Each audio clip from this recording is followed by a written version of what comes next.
Disciplina eclesiástica. Una entrega de Portavoz de la Gracia, gracias a Chapel Library.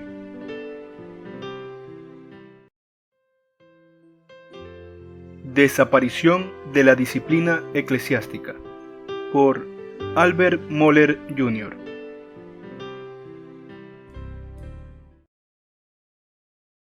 La declinación de la disciplina eclesiástica es quizá el fracaso más visible de la Iglesia contemporánea. Habiendo perdido el interés en mantener la pureza de la confesión o el estilo de vida, la Iglesia contemporánea se ve a sí misma como una asociación voluntaria de miembros autónomos, con una mínima rendición de cuentas a Dios, y mucho menos unos a otros con respecto a la moralidad. La falta de disciplina eclesiástica ya no es algo que asombra, por lo general ni se nota.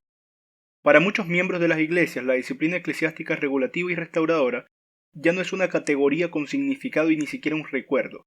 La generación actual de pastores, tanto como de miembros de iglesia, virtualmente carece de experiencia en cuanto a la disciplina eclesiástica bíblica.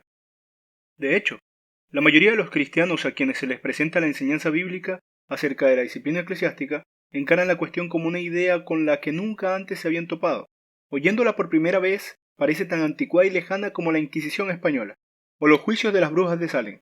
Su única percepción del ministerio disciplinario de la Iglesia es a menudo comparada con alguna historia de ficción como lo fue La Letra Escarlata. Lo cierto es que, sin una recuperación de la disciplina funcional para la Iglesia, firmemente establecida sobre los principios revelados en la Biblia, la Iglesia continuará su deslizamiento hacia la disolución moral y el relativismo. Los evangélicos han reconocido a la disciplina como la tercera característica de una Iglesia auténtica desde hace muchísimo tiempo. La disciplina auténtica y bíblica no es opcional, sino una característica necesaria e integral del cristianismo auténtico.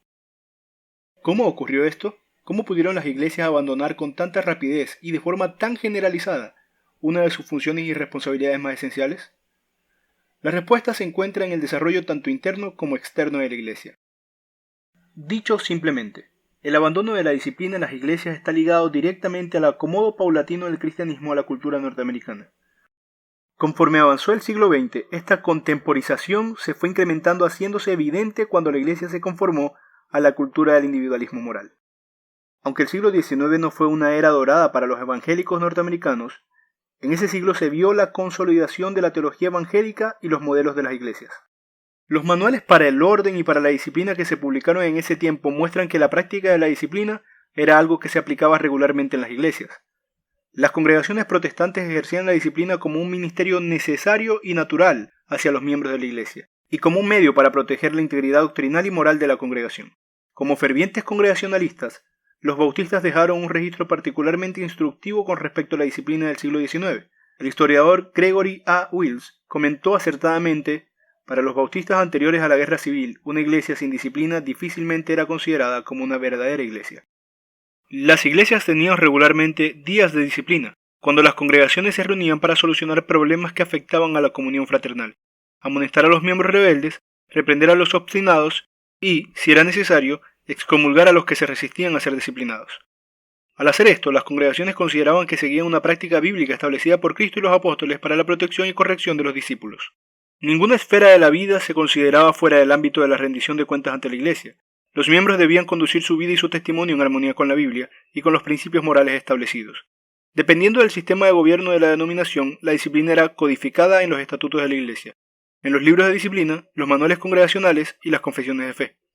La disciplina abarcaba tanto la doctrina como la conducta. Los miembros podían ser disciplinados por conductas que violaran los principios bíblicos o los estatutos convenidos en la Iglesia, pero también por causa de violaciones a las doctrinas y creencias. Se consideraba que los miembros estaban bajo la autoridad de la congregación y eran responsables unos de otros. Pero en los inicios del siglo XX ya la disciplina eclesiástica estaba en franca decadencia. Debido a la iluminación ya cundía ampliamente la crítica de la Biblia y de las doctrinas ortodoxas.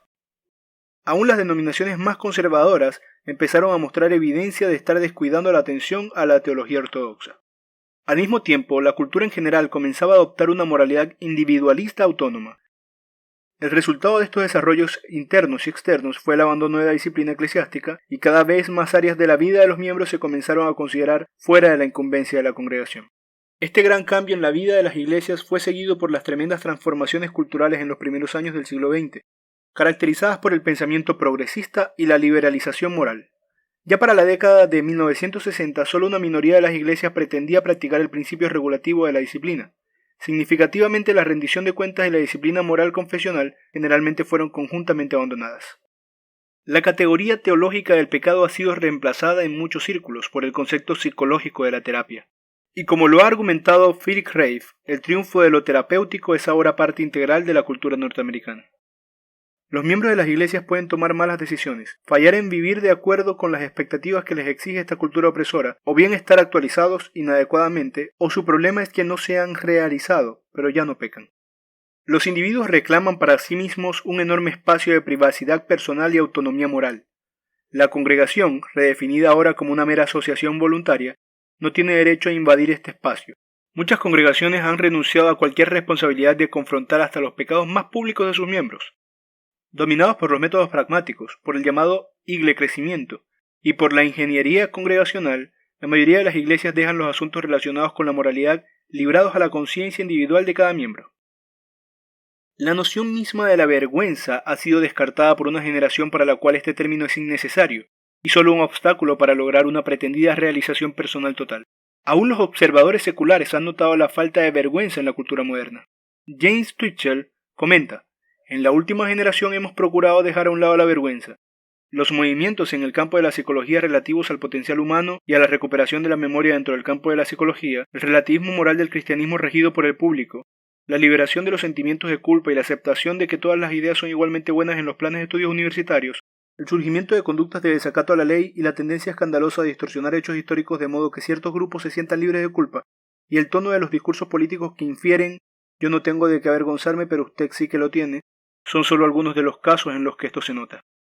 Twitchell considera que la Iglesia cristiana es cómplice y ha ayudado e instigado esta situación de transformación moral y de abandono de vergüenza, que es, después de todo, el producto natural del comportamiento pecaminoso. En cuanto a la Iglesia cristiana en la actualidad, solo se puede observar una leve semblanza de lo que una vez estuvo pintado en vivos colores. El cristianismo simplemente ha perdido su rumbo. Ya no articula el ideal. El sexo está fuera de control. Los días de la vergüenza han pasado. El diablo se ha llevado furtivamente la idea del pecado, y como lamenta Twitchell, las palabras de Jesús a la mujer adúltera, «vete y no peques más», han sido reemplazadas por «no juzguéis para que no seáis juzgados». La demostración de este abandono de la moral puede verse en las principales denominaciones protestantes, que se han rendido ante la ética de la liberación sexual. Los protestantes liberales ya perdieron toda credibilidad moral en la esfera sexual. El homosexualismo no es condenado, aunque la Biblia lo condena claramente. Por el contrario, los homosexuales tienen su lugar especial en las denominaciones, sus propias publicaciones y sus derechos especiales en las asambleas de las denominaciones. Y los evangélicos, aunque todavía afirman que siguen las normas bíblicas de moralidad, se han rendido por completo ante la cultura del divorcio. ¿Dónde están las organizaciones evangélicas que afirmaban que los votos matrimoniales debían ser cumplidos? En gran medida, los evangélicos están ligeramente detrás de los protestantes liberales, en cuanto a su contemporización con esta cultura del divorcio, aceptando lo que podríamos llamar monogamia en serie, o sea, una fidelidad marital hacia el cónyuge de turno. Esto también ha sido notado por los observadores seculares.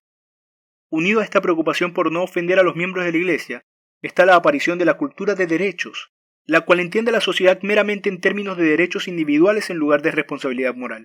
Mary Ann Glendon, de la Facultad de Derecho de la Universidad de Harvard, documenta la sustitución del diálogo sobre moralidad por el diálogo sobre los derechos. Al ser incapaz o no querer tratar con las categorías morales, los hombres y las mujeres modernos han recurrido al único lenguaje moral que conocen y entienden, el diálogo desvergonzado sobre los derechos que la sociedad no tiene autoridad de limitar ni negar. Sin embargo, este diálogo sobre los derechos no está limitado a la sociedad secular. Los miembros de las iglesias se aferran tanto a su propio diálogo sobre los derechos, que las congregaciones han tenido que llegar a considerar casi cualquier tipo de conducta o estilo de vida como aceptable, o por lo menos fuera de los límites de la sanción congregacional.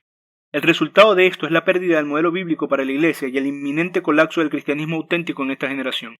Como Carline lamenta, la Iglesia de hoy está sufriendo de una infección que se ha dejado empeorar. Así como una infección debilita el cuerpo destruyendo sus mecanismos de defensa, la Iglesia se ha debilitado por causa de esta horrenda llaga. La Iglesia ha perdido su poder y efectividad de servir como un canal de cambio social, moral y espiritual. Esta enfermedad es causada, por lo menos en parte, por la negligencia en el ejercicio de la disciplina eclesiástica.